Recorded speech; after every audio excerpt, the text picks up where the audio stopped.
Hello everyone, we're from Group 1. On 2nd December 2023, we visited the Malaysian Chinese Museum and we created this video to share about the Chinese culture in our country with you guys. Now, let's start with the history of Chinese culture first. Chinese culture is among the world's oldest, originating thousands of years ago in East Asia. Many Chinese Malaysians trace their ancestor to wave of immigration. The timeline was divided into three, which is in the 7th to 13th century, in the 15th century, and between the last half of the 19th century and the first half of the 20th century. Between the 7th to 13th century, Chinese merchants settled in Southeast Asia, forming the early Chinese community.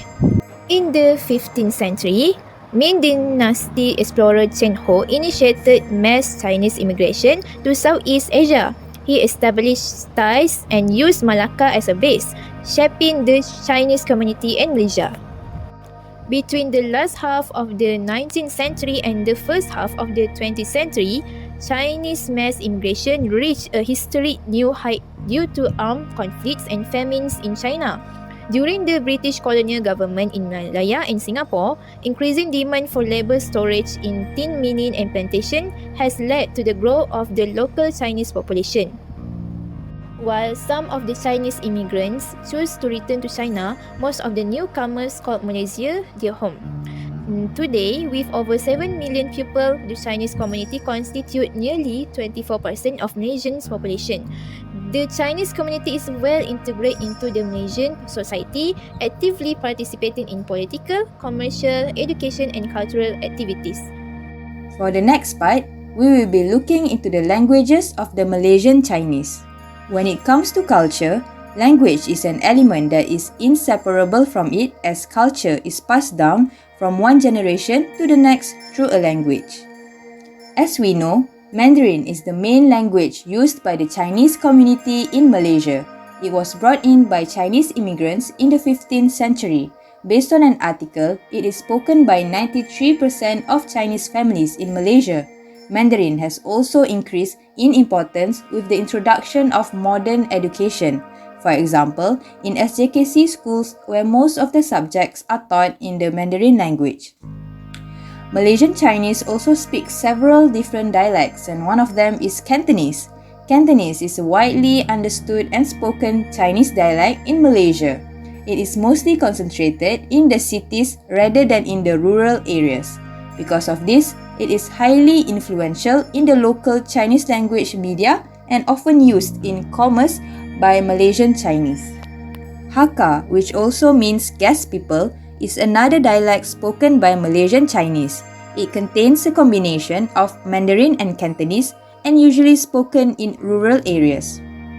Lastly is Hokkien, where it is considered to be the largest Chinese dialect spoken in Malaysia. The language contains loan words from Malay and other Chinese dialect groups. This dialect is usually spoken in few districts such as Kelantan and Penang. Now, let's talk about belief in Chinese culture. Belief is the acceptance or the idea that something is true or exists, influencing how people perceive and comprehend the world around them, including their custom, values, and cultural practice. First of all, it has been stated that Chinese food symbolism suggests certain food symbolize good luck and prosperity, like Yisang during Chinese New Year. It represents abundance and good fortune.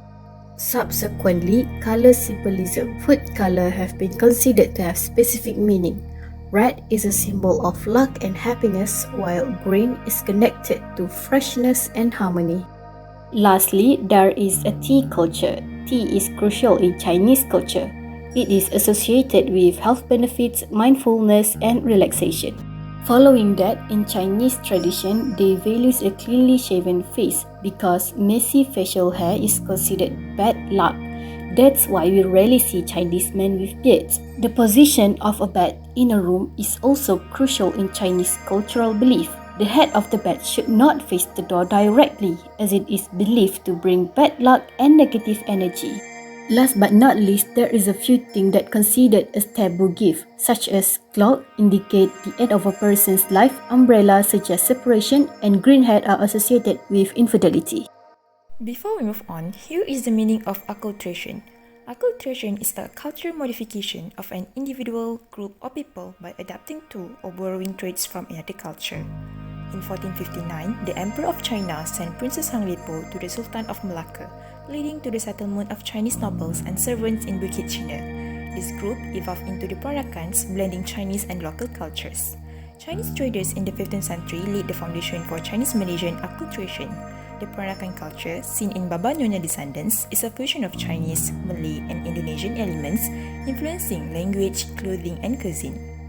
Here is some example. First, we have language.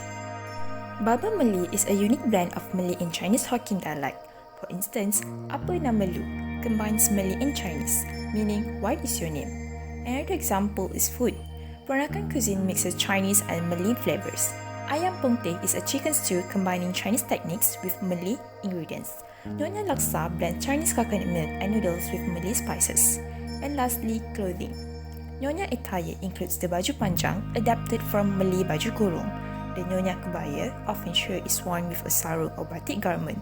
Kasut manik, beaded slippers, showcase European and Peranakan influences. This combination reflects the rich integration of Chinese customs into Malaysian culture over generation. Festive and foods. Throughout history, food has played a vital role in celebrating tradition, marking important dates and strengthening the bonds between families and communities. There are few types of festive, which is Lunar New Year, starts on the first new moon in the lunar calendar and finishes 15 days later on the full moon.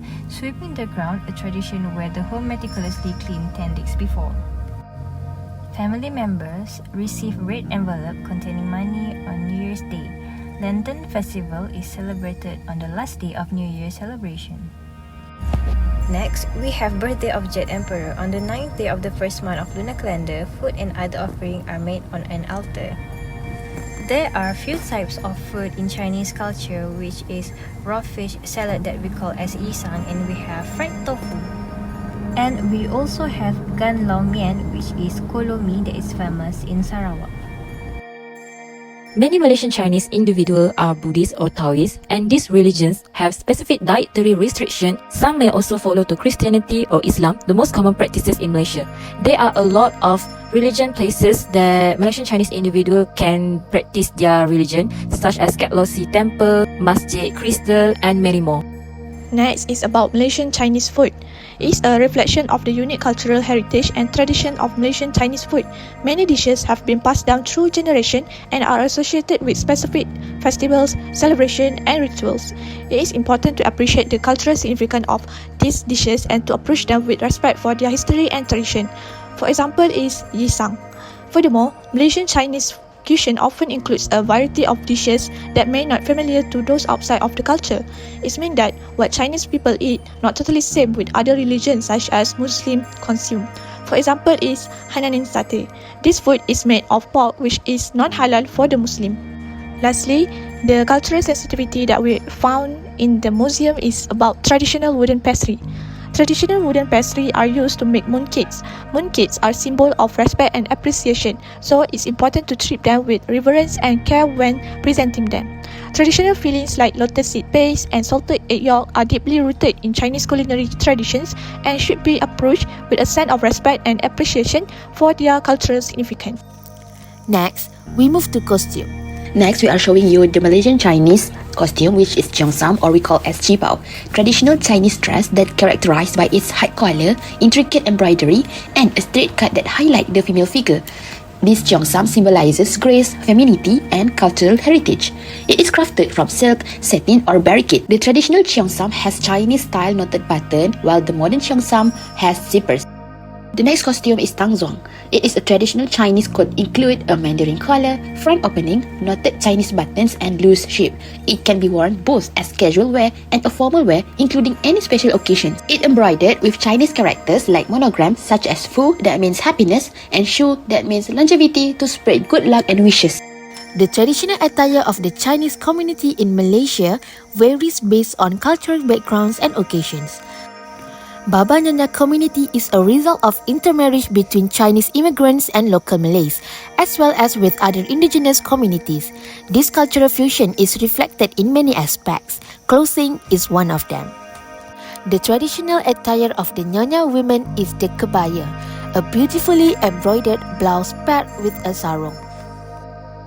In conclusion, Chinese culture contributes to economical capabilities, linguistic, and religious values such as the celebration of Chinese New Year. Chinese architecture influenced art styles in buildings such as Masjid Cina Negeri Melaka and Kek Lo Si Temple. Chinese immigration affect the food we eat today, such as noodles that are used in cooking nowadays.